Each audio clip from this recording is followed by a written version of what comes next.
Hello, my name is Alex. I'm 9 years old and I'm from Indonesia. I'm going to present to you Stone Story, my first animation I made in Scratch for Coolest project.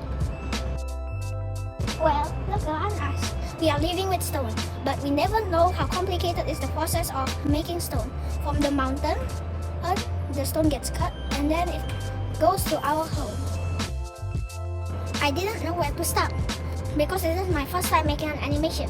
Making games are so much easier. So I decided to discuss with my mom and make a storyboard. And then I started coding according to the storyboard. If I had more time, I would make every process more detailed and specific. Yet I am already dissatisfied on how far I've done on my first animation. Are you ready to listen to my coolest story ever? I present you Stone Story, from mountain to my home.